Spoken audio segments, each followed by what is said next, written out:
こんにちは。このポッドキャストは B リーグを数字と本音で料理するをテーマに、スポーツライターサマンサと NBA US ヒップホップを愛する仲間たちが B リーグの注目カードや話題のトピックをピックアップ。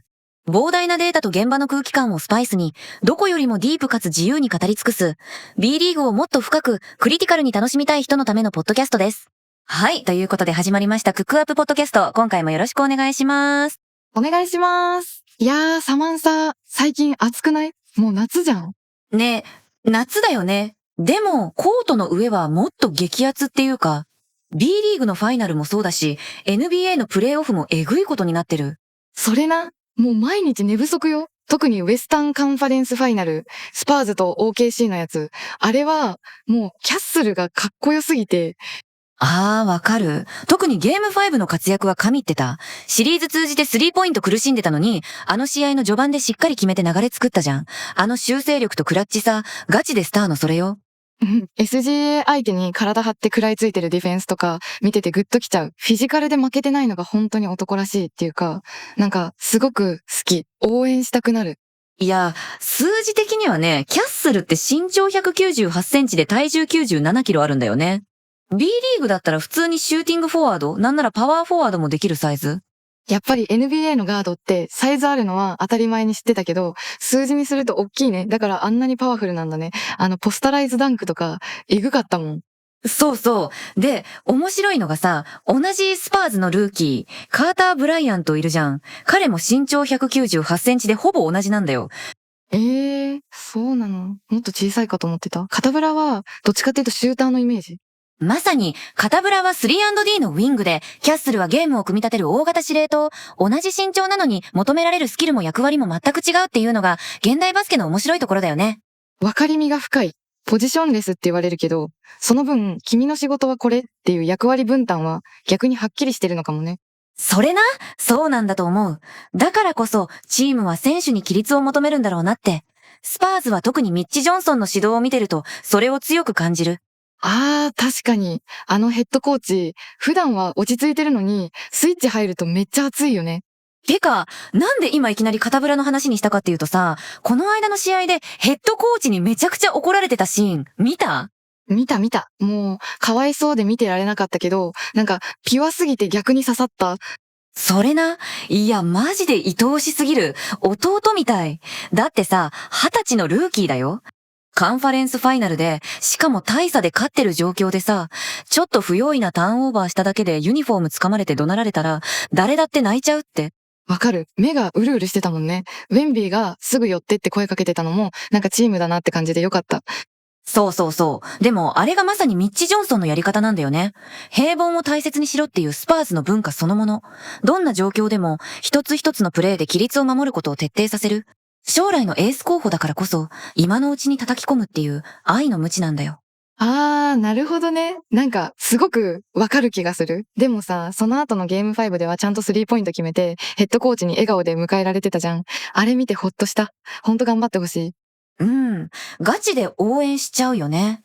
でも、こういう規律とか役割遂行の話って、まさに B リーグのファイナルでも勝敗を分けるポイントになってくると思うんだよね。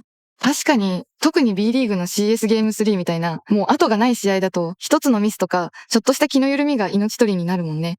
そうなのよ。で、この間の長崎と琉球のゲーム3のスタッツシートをパッと見るとさ、普通にバスケ見てる人ほど、なんでこのスコアなのってなる不思議なことになってるんだよね。どういうこと？最終スコアは72対64で、長崎が勝った試合だよね。私も普通に試合見て、長崎勝った嬉しいって思ったけど、そう、結果は長崎の勝利。でもね、試合の勢いとか支配力を測る一番わかりやすい指標って、やっぱりリバウンドじゃん？うん。リバウンドを制する者はゲームを制すって、もうバスケの格言だもんね。そのリバウンド数がさ、琉球が53本で、長崎が32本。ちょっと待って。53対32って21本も差があるじゃん。それで琉球が負けたってこと？マジか。そうなの。しかもね、もっとえぐいのがオフェンスリバウンド。琉球はなんと26本も取ってる。26本、やば。クーリーさんとかカークさんがもうゴール下で暴れまくってたってことだよね。想像つくわ。現場で見たら、うわーまた取られたって心が折れるやつじゃん、それ。まさにそれ。普通に考えたら、シュートを外しても26回も攻撃権が戻ってくるってことだから、これで負けるって数字的にはほぼありえないのよ。確かに、なんか、それだけ聞くと琉球が圧勝してそうなのに、なんで長崎が勝てたのか全然わかんない。不思議すぎる。でしょ？だから私、この試合のボックススコアって、ある意味嘘をついてると思ってるんだよね。数字の表面だけをなぞっちゃうと、本当の勝敗の理由を見失うっていうか。スタッツシートの嘘か。なんか、ミステリー小説のタイトルみたいで面白いね。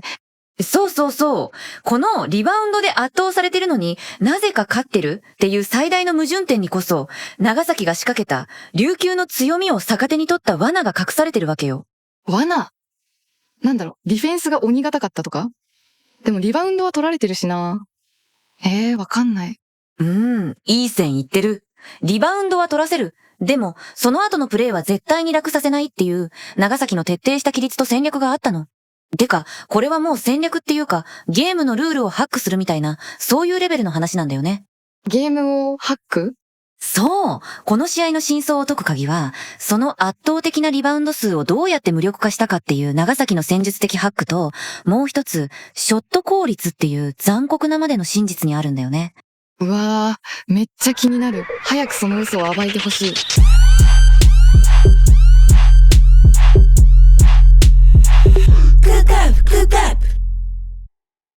じゃあ、そのスタッツの嘘を一つずつ剥がしていこうか。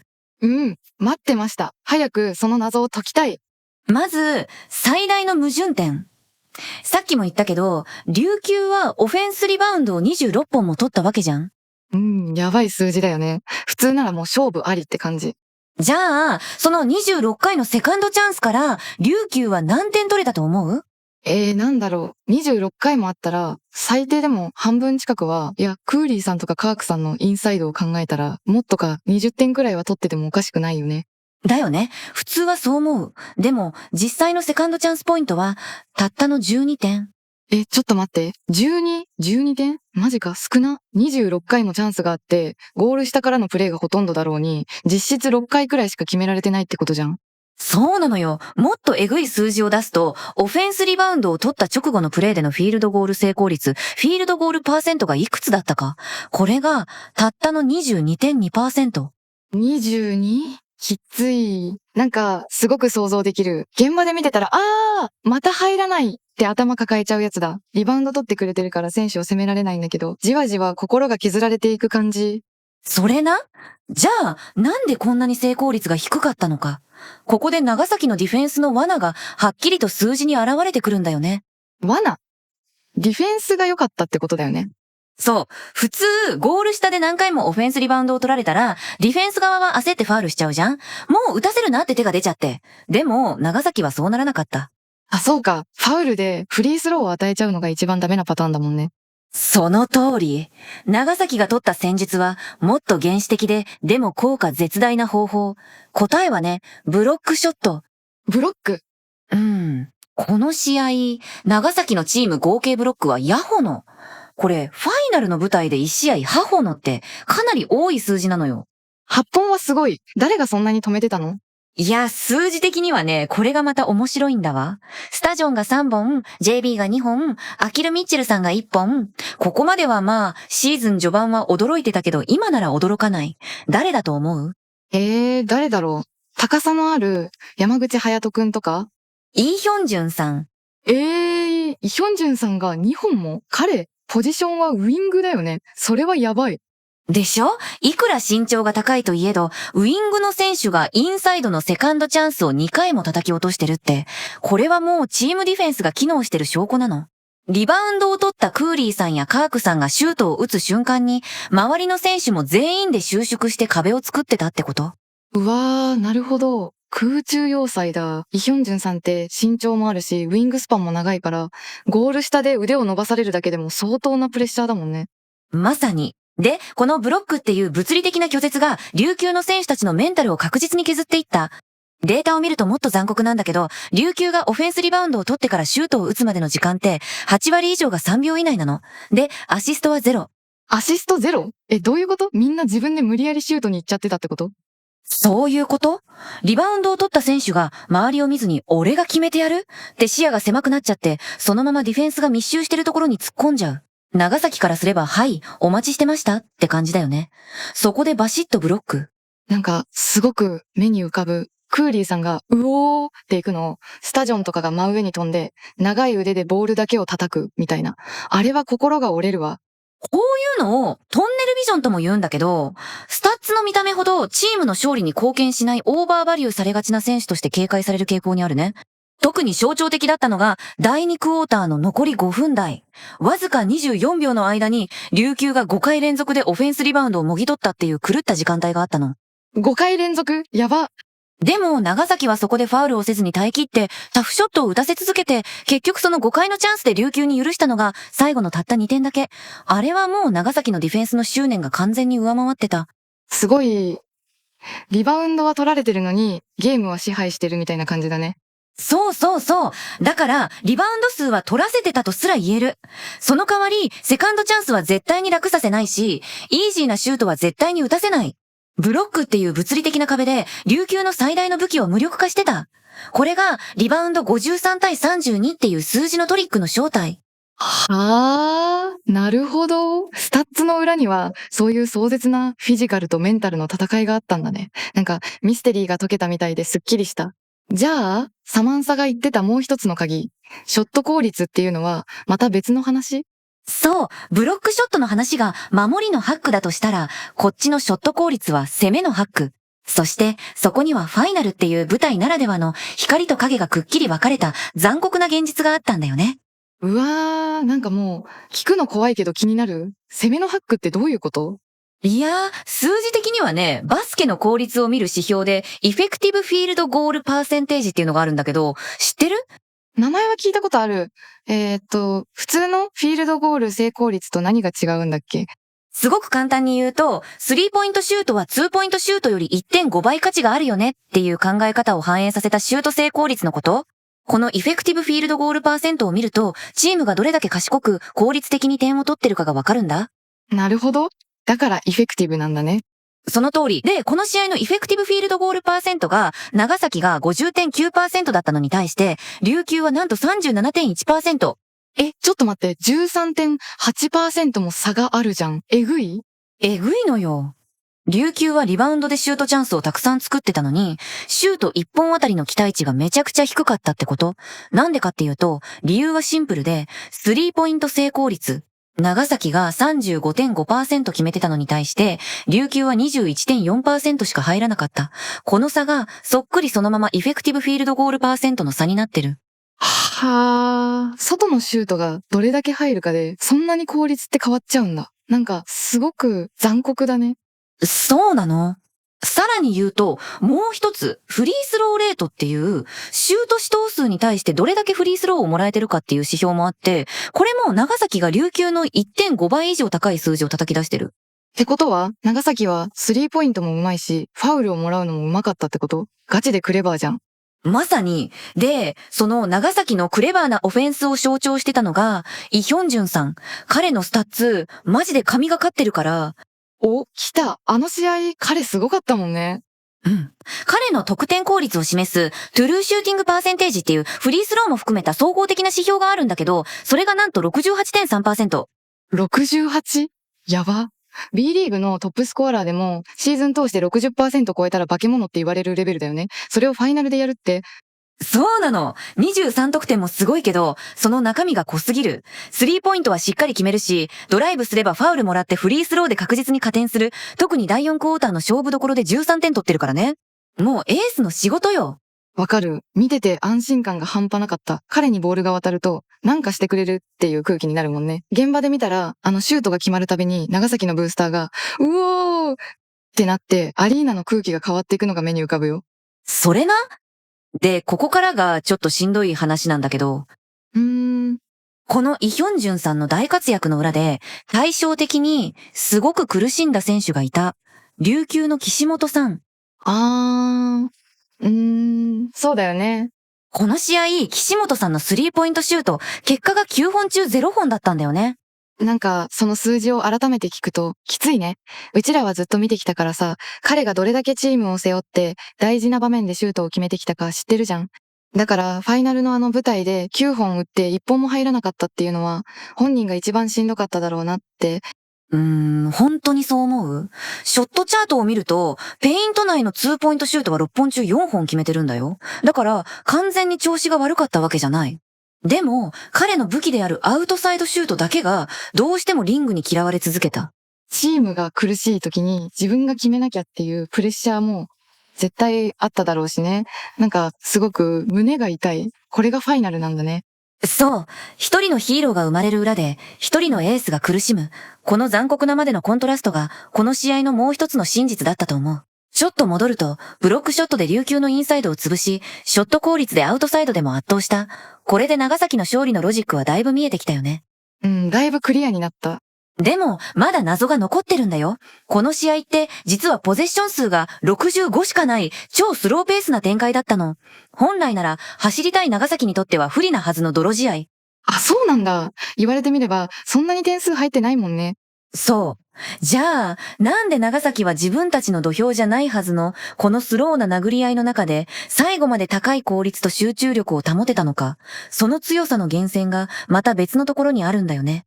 なんだろう。でも、長崎の本来のスタイルって、もっと速い展開でガンガン攻めるイメージだったから、スローな展開で勝てた理由がすごく気になる。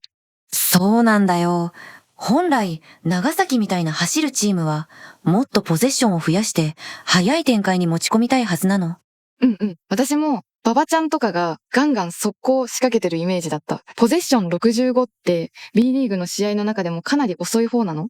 明らかにスローだね。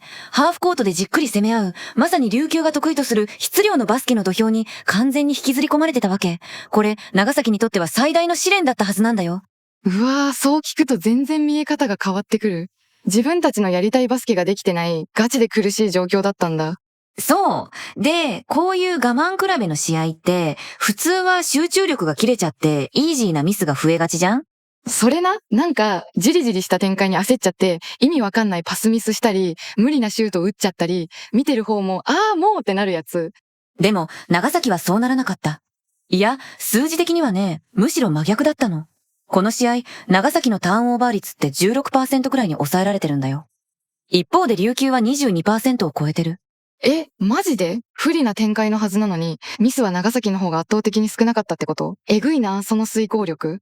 そうなの？この規律の高さが最終的な数字に決定的な差として現れてる。それがネットレーティングプラス12っていう数字。ネットレーティングたまに聞くけど、いまいちピンときてなくて、ごめん、教えて。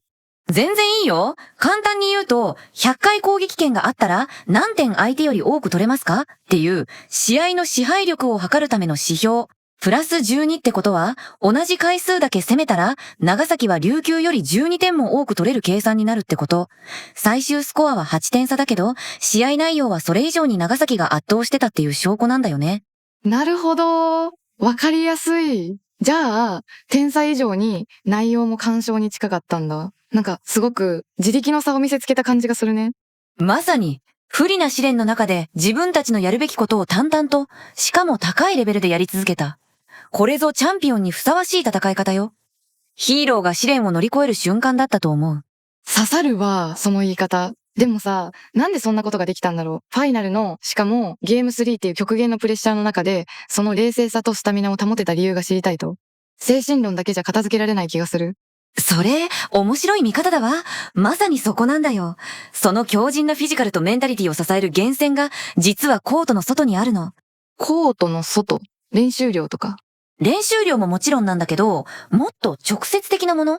てか、これはもう科学と資本の話になってくるんだよね。YouTube でも紹介されてたんだけど、長崎のパフォーマンスセンターがすごいんだよ。なんかその動画見たかも。新しいアリーナと一緒にあるっていう。でも、そんなにすごいの？すごいなんてもんじゃないよ。あれはもう、日本のバスケ界のチート施設。冗談抜きで、NBA とかアメリカのトップ大学のトレーニング施設と比べても遜色ないレベル。マジで？そんなレベルなんだ。具体的に何が違うの？まず、機材が全部ガチ。ローグっていうクロスフィットとかやってる人が見たらうわってなるような、プロ中のプロが使うメーカーの器具で統一されてて、ただ筋肉をでかくするだけじゃなくて、バスケの動きに直結する機能的なトレーニングができるように設計されてるの。へえ、なんか科学的って感じだね。そうそうそう。で、もっと重要なのが、トレーニングだけじゃなくて、リカバリー施設とか、メディカルルーム、データ分析の部屋まで全部がワンストップで揃ってること。練習して、すぐ隣で最新機器使って体をケアして、その日のデータをアナリストが分析して、次の日の練習メニューに反映させるっていうサイクルが、全部同じ建物の中で完結するわけ。やば？それは選手からしたら最高じゃん。移動時間もないし、全部が繋がってるんだ。まさに。で、この環境が何を生むかっていうと、さっきなーちゃんが疑問に思った、終盤でも落ちないスタミナと遂行力、なんだよ。CS の中でさ、明らかに身長のミスマッチをついて、クマコを狙ってくるチームもいたじゃん。あったあった。ポストアップでゴリゴリ来られて、うわ、これはきついかもって思ったシーン。でも、クマコ、全然当たり負けしてなかったでしょ？むしろ押し返してた。あれがまさに、このパフォーマンスセンターで作り上げたフィジカルの賜物なのよ。フィジカルでかもられないクマコっていう、新しい武器を手に入れたわけ。わかりみが深い。てか、スタジョンとか JB もそうだよね。二人とも体重110キロ近くあるのに、あの試合の最後まで足が止まらずに走り回ってたもん。あれも、この施設のおかげなんだ。その通り。これはもう、琉球が長年かけて培ってきたカルチャーとかキングスの魂みたいなものに対して、長崎はサイエンスと資本で殴り込みをかけてる、みたいな構図なんだよね。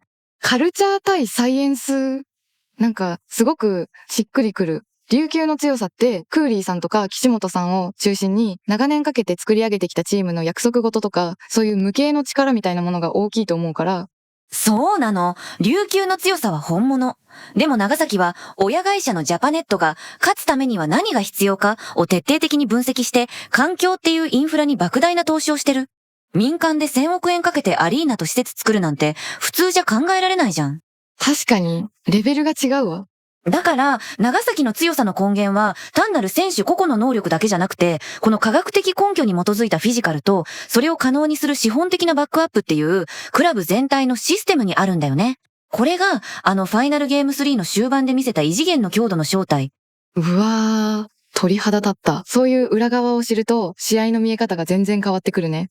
でしょ？で、この長崎が見せたシステムとしての勝ち方って、まさにこれから始まる B プレミアっていう新時代を占う上で、めちゃくちゃ重要なヒントになると思うんだよね。B プレミアか。なんか、サラリーキャップが導入されたり、いろいろ変わるって聞くけど、具体的にどう繋がってくるの？そこがガチで面白いポイントで、B プレミアになると、サラリーキャップで使えるお金の上限が決まるから、単純にスター選手を買い集めるだけじゃ勝てなくなる時代が来るわけよ。なるほど。じゃあ、お金の使い方というか、チーム作りの賢さがもっと問われるようになるんだ。そうなの。まさに今回のファイナルが、その縮図だったと思ってて、琉球の強さって、クーリーさんやカークさんみたいな絶対的な子と、長年かけて作り上げてきたカルチャーじゃん？これはもう本物だし、リスペクトしかない。うんうん。うちらはずっと見てきたからわかる。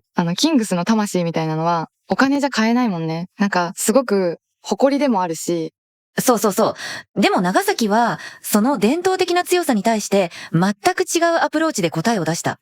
それがシステムとサイエンス。選手の身長が何センチとか、体重が何キロっていうスペック表だけじゃなくて、そのサイズをどうやって活かすかっていうデザインと、それを実現するためのインフラに投資するっていう考え方。サイズの活かし方か。確かに、イヒョンジュンさんがウィングなのにインサイドでブロックしたり、クマコが自分より大きい選手に当たり負けしなかったり、ポジションの役割を超えてる感じがしたもんね。まさにそれ。あれがポジションをハックするってことなんだよ。ミッチ・ジョンソンヘッドコーチがスパーズでやってるように、選手の役割を固定しないで、相手の弱点をつくために最適化していく。そのためには、ガードの選手にもフィジカルが求められるし、ビッグマンにも機動力が必要になる。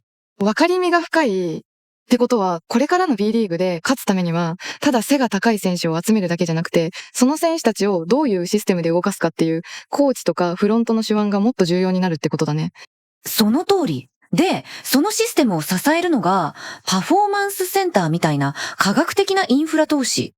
私が前にノートに書いたんだけど、現代バスケってもう見えない貢献をいかに評価するかの戦いになってるんだよね。スパーズの選手がサムネの記事ね、読んだよ。スタッツの余白の話、めっちゃ刺さった。ありがとう。そう。あの余白を埋めるのがまさに科学の力なの。終盤で足が止まらないスタミナとか、怪我をしない体作りとかって根性論じゃなくて日々のトレーニングとケアの積み重ねじゃん。長崎はそこに投資することで試合の最後の5分間で相手を上回るっていう目に見えないけど決定的なアドバンテージを作り出してる。なんか、すごく納得した。琉球の質量も大好きだけど、長崎のシステムは未来のバスケって感じがするね。どっちが正しいとかじゃなくて、アプローチが全然違うんだ。そうなのよ。だから、B プレミア前夜の今、うちらは単なるファイナルじゃなくて、日本バスケの未来を占う二つの哲学のぶつかり合いを目撃したんだと思う。これからの時代、クラブはどっちの道を選ぶのか、あるいはどう融合させていくのか、そこが問われていくんだろうね。はあ、深い。なんか、自分の推しチームがどっちの哲学に向かっていくのか、めっちゃ考えさせられる話だった。ね。本当にそう思う。いやー、なんか今日はガチで語っちゃったね。でも、ファイナルが終わって一つのシーズンが終わった今だからこそ、こういう話ができるのって面白いわ。めっちゃ面白かった。今日の一言まとめを言うなら、選手の頑張りの裏には、クラブの哲学があるって感じかな。なんか、すごく、試合の見え方が立体的になった気がする。これからは、そういうクラブの姿勢みたいなところも見ていきたいな。それ、面白い見方だわ。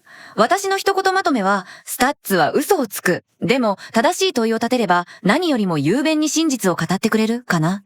今回の試合は、まさにそれを証明してくれた。うわー、かっこいい。刺さるわ。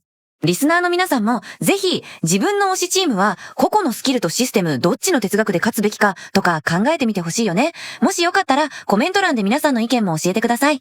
聞きたい。いろんなチームのファンの人の意見、絶対面白いもん。ってことで、B リーグのシーズンはこれで一区切りだけど、クックアップポッドキャストはまだまだ続きます。次回からはシーズン全体を振り返る総括とか、早くも動き出した移籍市場の話とかもしていきたいと思ってるんで、楽しみ。オフシーズンもどっぷり B リーグに沼っていきましょそれな。じゃあ、今回も聞いてくれてありがとうございました。このポッドキャストが面白いと思ったら、ぜひチャンネル登録と高評価、それからコメントもお願いします。皆さんの声が私たちのエネルギーになります。う。また次回も絶対聞いて。ありがとうございました。またね。